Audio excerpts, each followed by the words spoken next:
Lapha sikhona kusemzini mkhulu wezokuhatsha we-SABC e-Auckland Park. Nanzi ezithujileko.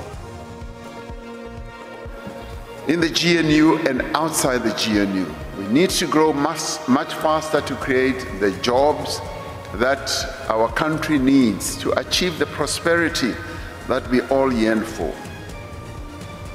Umengameli Ramaphosa uthi Operation Vulindlela ize nobuhle obungaphezulu bokufukula umnotho welizwe lekhethu nethemba esichabeni.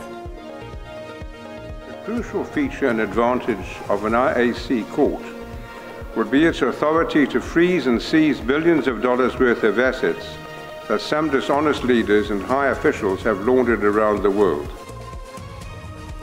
I-conference yezokuqeda ubukhohlakali ebanjelwe eKapa izwebona bazokuthathela impahla abaholi abakhohlakeleko. At this present moment, the case has been postponed to Friday. We do have the right people who are quite confident with our case. Ukomishinara wamapholisa uthi banethemba lokuthi babophe ekungibo malungana necala lokuthunja kombiki indaba wePitori nentombakhe. Kwaba kuhle ukuhlanganiswa zindaba kodwa ke-SABC 1 ngelimi lesindebele lochani.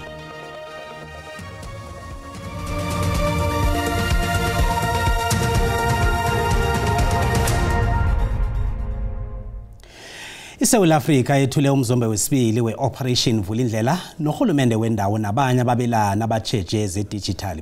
Ihlelo lelihlanganyelwe yi-ofisi kaMengameli ne-ofisi enkulu yezemali ekuhloswe ngayo ukuhlela ngobutsha kobanyana kuzokuhluma umnotho lithome ngomnyaka ka-2020.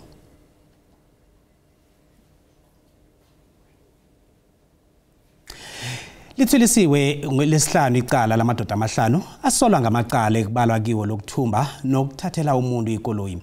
Isehloko lezi sihlobana nokunyamalala ngendlela engazwisekiko kombiki indaba uAseri Ndlovu nentombakhe uZodwa Mdluli. uNdlovu noMdluli solo banyamalala ngomhlolanja. Asizo umbiki indaba we-SABC uCalvin Dludla ophethe umbiko. Ukukhwabanisa bubelelesi obukhona bokunikelana ngemali ekufuze ilizweli lisebenzisane ekulusaneni nabo. uGoldstone uthi nanyana isiphakamiso sokhotho yamazwe ngamazwe sokulwisana nobukhwabanisi kungaba yinto yokugcina, kodwana amazwe abhalelwa ukuchuchisa nofana angafuni ukuchuchisa ngokwepolitiki kufanele adluliselwe ekhotho yamazwe ngamazwe yokulwisana nobukhohlakali. The theft of a country's assets by heads of state, heads of government and other senior public officials meets with little, if any, opposition from their own from their own enforcement authorities. Nokuthi ikhotho yamazwe ngamazwe eliswana nobukhohlakali inikelwe amandla wokukhadzisa impahla. The crucial feature and advantage of an IAC court would be its authority to freeze and seize billions of dollars worth of assets that some dishonest leaders and high officials have laundered around the world. Esiphakamiso sekhotho esikulindeleke ukuthi ikhutshwe ingasikade. uGoldstone uthi ubuncane bakhona kungaba mamazwe ama-30 azokuthoma ikhotho le ukuthi isebenze. Kanti emazweni atshengise ikareko kubala hlangana iNetherlands, Canada, Nigeria kunye neParliamente yeEurope hlangana namanye amazwe. Unless all of us agree, it's not going to work. We need to bring everybody, the developing, and every country in between to be part of this, because it's corruption is a crime against humanity. uCyril Ramaphosa uzokwethula ikulumo kilomhlangano ngelesine. Siba kunqabeza ngendlela ekuvele ngayo inithombe zethu. Asirage nendaba lithulisile welesihlanu icala lamadoda amahlanu asolwe ngamacala ekubala kiwo lokuthumba nokuthathela umuntu ikoloyi. Isehloko lesi sihlobana nokunyamalala ngendlela engazwisekiko kombiki indaba uAseri Ndlovu nentombakhe uZodwa Mdluli. uNdlovu noMdluli solo banyamalala ngomhlolanja. Asizo umbiki indaba we-SABC uCalvin Dludla ophethe umbiko. Lihlehlele uLwesihlanu icala elibhekene nabasolwa abahlanu ababhekeneke necala lokuthumba intatheli kanye nesinqandamathe sayo. Lapha ngikhuluma ke ngentatheli uAseri Ndlovu kanye nesinqandamathe sakhe uZodwa Mdlulu. Uzokhumbula ukuthi laba abanyamalala ngomhla zi-18 kuNhlolanja kuwona lonyaka, kanti ke bakhalelwa ngamasongo kwesiganyela ngempela sonto njengoba ke sebevela enkantolo namhlanje. Ngizokhuluma ke nephini lomkhuzi wamaphoyisa kuzwelonke uGeneral Biya okuyena ozosichazela ngokwenzeke enkantolo nokuzokwenzeka uma sekuyiwa phambili. Asikubingelele sikwamukele indaba enzosuku. Sicela nje usichazele okubone kwenzeka enkantolo. Ngizwile ekuqaleni kungakahlali enkantolo benisho nithi ke labantu laba yibo labe nesiqiniseko sokuthi yibo labe kade nibafunda. Yes, we are quite confident that we've arrested the right people. And the fact that at this present moment the case has been postponed to Friday because the media people requested or made a request that they want to be present and to be able to cover the proceedings. But we do have the right people. We are quite confident with our case. Namhlanje bekuvele laba abawu2 enkantolo siyeza ukuthi bahlanu sebebonke njengoba bekuvele abawu2 zulu ukuthi nazo lokhona abavelile ngolehlanu singababona bevela kanye kanye. Kuzowenzeka ukuthi bavele bonke kodwa kukhona omunye lapho uDPP asuggest ukuthi lona make sikhulume naye ngenye indlela sibone ukuthi angeke asebenzisane namaphoyisa. Mbukelo wendaba ze-SABC lo ebengikhuluma naye yiphini elomkhuzi wamaphoyisa kuze lonke uGeneral Sibiya uyasichazela kahle ke esiyiziko leindaba ze-SABC ukuthi ke namhlanje enkantolo kwenzekeni ushilo ke umanje ukuthi cha selizoguqela uLwesihlanu ukuze mhlambe amaziko eindaba ehlukene afaka phakathi ngisho ke iziko leindaba ze-SABC ukuze bakwazi ukunikezwa ke imvume yesicelo sokuthi bakwazi ukusakaza leli cala. Amalami nguCalvin wakwaDludla endabeni ze-SABC ngibika ngwamhlanga eMpumalanga. Umjaphethe womphakathi wesikhwama esisekela abafundi ngezemali NSFAS ubawe ikomiti yefundo ephakemeko ukuthi inikele ibhodi etsha isikhashana sokwakha ngobutsha isikhwamisi. Owasim Karim kunye nebhodi bavezele ikomiti amahlelo okwakha ngobutsha iNSFAS kanti uyavuma ukuthi kunenge okufanele kwenziwe.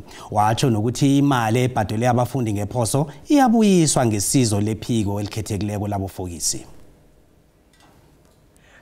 Ukuriyada kokubhadelwa kwemali ezisekela abafundi, ukubhadelwa kwendawo zabo zokuhlala, ihlelo lembawu zokuzibilayeza kunye nemali ezibhadelwe ngokungemthetho ngeminye yemiraro iNSFAS eqalene nayo. Isekela lomphathi weNSFAS uWasim Karim uthi uwazi kuhle umthelela wemiraro esezikweni eli. We have the board and management find these contracts to be deeply problematic. The nature of the system indicates to us that there are problems. But there is contractual law in South Africa here. While we may not have signed those contracts, we are bound by them, which is why we would have instituted a legal review into the solution partners as well as their accreditation partners. Uthena kakhuluma ngemali ezisakweledwa kwangomnyaka opheleleko uKarim wathi bayawuvuma umlando. While we are here, we are stuck with this process here. There is no alternative. And my concern is that the system can't be shut down overnight. That is why you'll see we worded the presentation to say we are developing a transitional framework for student accommodation. Sinayisaqalene nendaba yakhathesi yokubhadelwa kwemali yabafundi. Ihlelo lokubuyisa imali elahlwa njengo-2021 lephiko elikhethekileko labofokisi libuyise imali edlula ku2 billion yamaranda. Imali le ngeyabhadelwa amaziko wefundo ephakemeko nabafundi ngokungemthetho ngonobangela wokubhalwa kuphatha ngefanelo. Ikomiti le ibawe umhlangano wesibili ingasikade wokuqala nomraro wamahlalo wabafundi. ISouth Africa yethule umzombe wesibili Operation Vulindlela nohulumende wendawo nabanye ababelana abatsheje ezedigital. Ihlelo leli elihlanganyelwe iofisi kaMengameli neofisi enkulu yezemali ekuhloswe ngayo ukuhlela ngobutsha kobanyana kuzokuhluma umnotho lithome ngomnyaka ka2020. Ihlelo Operation Vulindlela lethulwa kokuthoma ngo2020 kanti khathesi uMengameli uCyril Ramaphosa bekethula ihlandla lesibili lalo. Umengameli uthi ihlelo iOperation Vulindlela alisi nobuhle emnothweni nje kwaphela kodwa nalirarule nomraro ukuqinelwa kwegezi okhinyabeza abantu abaningi. Much of what we have done in Vulindlela, one, has also had an impact on the lives of ordinary people. For instance, when electricity started being generated properly, that had an impact on our people.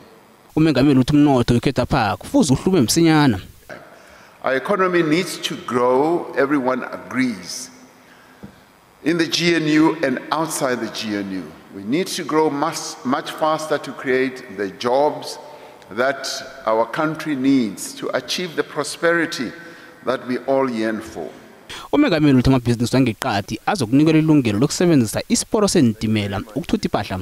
Private rail companies will soon be able to operate on our freight rail network, and they will be given lines that they can operate. Following the publication of the network statement by Transnet in December of last year. Now, this will enable a lot of investment. In fact, I should say massive investment in rolling stock and also enable more goods to be transported by rail. Emvekeni ezizako ikhampani ephakela igezi Eskom izokwethula enye ikhampani ngaphasi kweEskom ezokuqala ukusabalaliswa kwegezi. ISouth Africa igijimisa isikhathi sokuthi ifumane igasi eyeneleko yemvelo ukuvikela amabubulo wayo. Kanengi igasi isetshenziswa amabubulo amakhulu nanyana kunjalo kunamanye amabhizinisi amancane nemindeni esele baziphilisa ngayo. ISouth Africa ifumana igasi emaphesenti ama-40 eMozambique ngepipe leSosol. Kukunje umthamo bekweko uyaphela nawo. Lokho kwenza imisebenzi ezinkulungwane ngenkulungwane ibe sengozini. Abantu abanengi eSouth Africa angekhe baphazamiseke ngokuhlayela kwegasi okukhulunyiswa kokho. Lokhu kunjengombana imizi eminingi namabhizinisi asebenzisa igasi yomhlobo we-LP gas. Usihlalo webhodi yabaluleki ku-Wits Business School uPriscilla Mabelane uthi ukuhlayela kwegasi okhu kuzokuphazamisa amabhizinisi amakhulu kwaphela. I think South Africa has got two types of gas supply to the domestic market, particularly to the households. One is LPG, which is basically imported. Ungqongqotjhe wezegesi uDokotela Rhosiyentsho Ramokgopa uthi ukuncipha kwegasi yemvelo ePande kunye neMozambique kubeka iSouth Africa engozini kubuye kuvule namathuba. South Africa currently imports approximately 160 petajoules of natural gas per annum from Mozambique, representing more than 85% of our total consumption. Umjaphethe wesikhulu sePetroleum Agency of South Africa uDokotela Sayidini uthi igasi yathoma ukutholakala eSouth Africa phakathi komnyaka ka2019 no2020. We have not found gas in this country, not in commercial quantities. I have just demonstrated and articulated the fact that gas was found in 2019-2020 through the Brelpada and Leipert wells by Total Energies and Partners, gas that is a right that is now held by Main Street. Uramokgopa uba wamaSouth Africa ukuthi asebenzisane ukukhandela ukuhlayela kwegasi umnyaka ozako. Nasibuya entolo.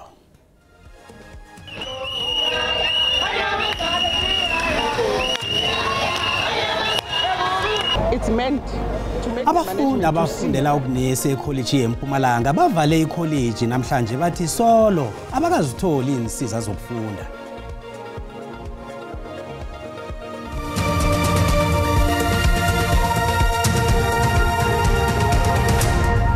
Sisaraga nendaba lapha kanti nazikuphundileko mbukeli uyazithola ku YouTube, SABC Plus, TikTok, X na ku Facebook. Asirage nazo. Abafundi beCollege yamanesi iMpumalanga College of Nursing bayachakala. Basola umnyango wezempilo ngokungahlogomela isikolo sabo esikabhokweni hlanu kweWhite River. Bathi batsho abakafumani insiza zokufunda ezifana nencwadi, iWi-Fi nama laptops. Nomakhiwa batsho ukhwahlaphele kanti nenkumba zokufundela ziyahlayela. Sikole sithosisela ubunesi ekuthi umthangala sisekelwa khona uchigeme amafestira aphatlekile awamachawara wasebenzi njalo nje kwenile. Lezi ngezinye intshijilo abafundi abaqalene nazo. Abafundi abachagalako bavali yege esikolweni ngethemba lokufumana insombululo zentshijilezi. infrastructure like college kumbe takhiwo ncandi letikhona atisaneli thina njengebafundi ema-classes lesifundzela kiwo mancane ngenamba ma-students koseke afundzele ekhishini ngoba ema-class awasilingani ama-students awakhona uku-access ama-shower because they are dilapidated and then lokunye lesikhala ngako ma-textbook access to Wi-Fi. Abanye abafundi bathi sekusikhathi intshijilo zabo zibekele iqadi bangezelele ngokuthi isikolwesi sibhalelwe ukubavikela.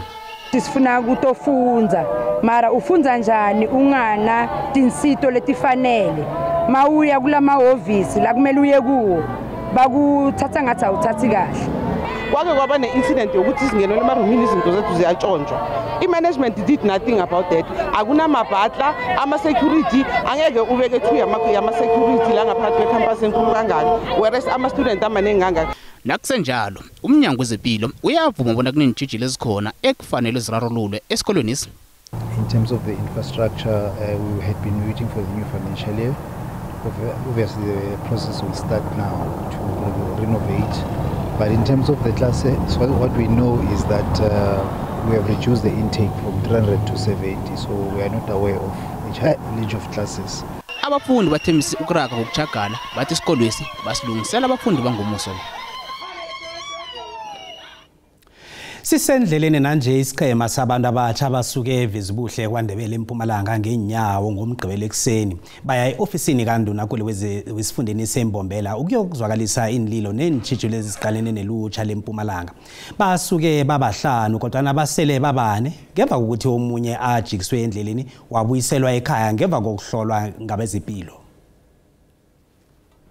Ikhambo labo balithome ngomgqibelo ngoba nabantu bagogonwa izinto eziningi abafuna ukuyozethula eofisini kaNduna kulo eMpumalanga nabasukako bebabahlanu kodwa nje basele babane ngemva kokuthi batsho nabadlule emalahleni baphamukele emtholapilo ukuyozihlolisa impilo yabo. Abasebenzi bezempilo batibona babahlole batshela wesihlanu lobona akakakulungela ukuthi angakhamba ibanga elide kangaka kufuze abuyiselwe ekhaya mbala kwabanjalo ke sabavusela ke namhlanje emini bathi batsho badlule emakhazeni eBelfast Magega nendlela iN4 bancamela ukufika eMbombela ingakavala ukufakwa kwembawo zokusekelwa kwamabhizinisi welutsha ngelesihlanu lo. Kezemali iranda lehlile nalinganiswa nemali ezikulu.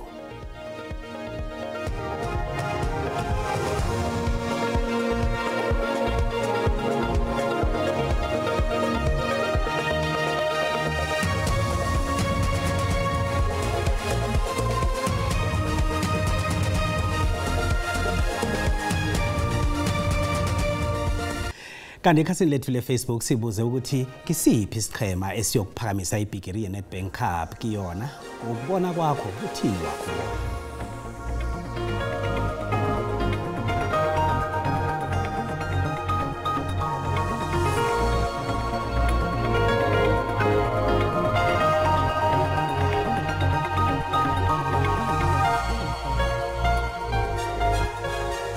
I-Chiefs izoyiwina le ndebe lena.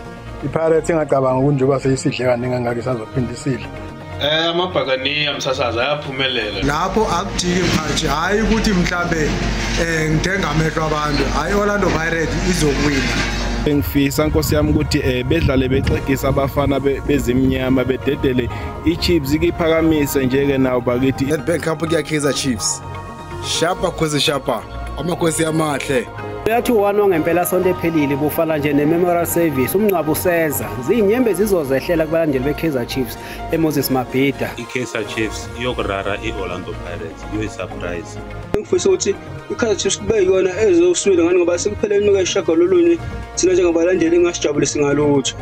Chiefs khona nje ilungisile ama-mistake wayo izoyiphakamisa ibhigiri khona nje. Impela zindala zombili ngomgqibelo. Kanti umbono ngeyombukeli SABC ayizukuthwesa umlando wokuziphendulela ngombono wombukeli. Asihlole usibu kuzibuya nabazuma ukugogwezi bona baphethe ziphi namhlanje. Akwande izihlahla niphethe ziphi ngapho. Siyathokoza Cedric isilochisa umbukelo khona usekhaya kungolosithathu ke namhlanje lihlelo elikhethekileko sinengikhambeli ke esizokhulumisana nazo kilokho ngolosihlanu lapha ePitori isitshaba samandebele sisikimise ijima lokufuna ukuthi babiselwe inaga lezi ebekade zaziwa ngokuthi iTransvaal ngaphambilini sekubalwa hlangana nayo ePitori. Ngiyo ke indaba esiyiphethe khulu namhlanje. Umlaleli nombukeli siyomnikela ithuba njengekanyeni ku WhatsApp, ku Facebook, ku TikTok, usengitsho nalapha ke emtatweni bangakwazi ukuthi basidosele. Siyathokoza ithuba. Sithokoze sibuka sikhambe sokuqala ubujamo bezulu nobusayi.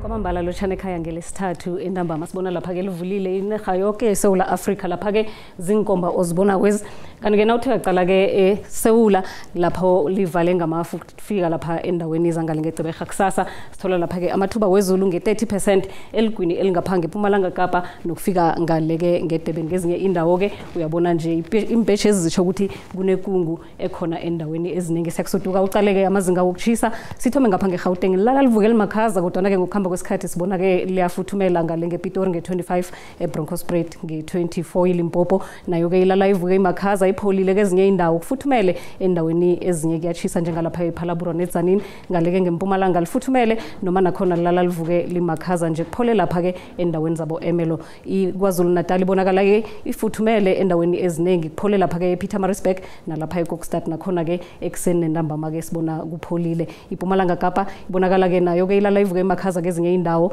ngokuhamba kwesikhathi sifunda sonke pheze siphole siya ngokufuthumala iKomani nge24 lapha ke eWestern Cape sibona ke lapha ke eCape Town lipholile ngemva kwamadina nge19 angithi lapha nge21 lapha ke kubo Cape Agulhas nge18 kezinye indawo ke eTlagwini khulukhulu sibona liyafuthumala iNorthern Cape ibonakala ke ifuthumele ngemva kwamadina noma kumakhaza ekseni nebusuku nalapha eFreystata endaweni eziningi ngemva kwamadina kuyaphola kuye ngokufuthumala kodwa na ekseni nebusuku nakhona ke kumakhaza kokugcina sicala lapha ke iNorthwest nayo ke ithoma imakhaza kodwa ke ngokuhamba kwesikhathi ngemva kwamadina isifunda sifuthumale asibonane kodwa ngesikhathi esilandelako dido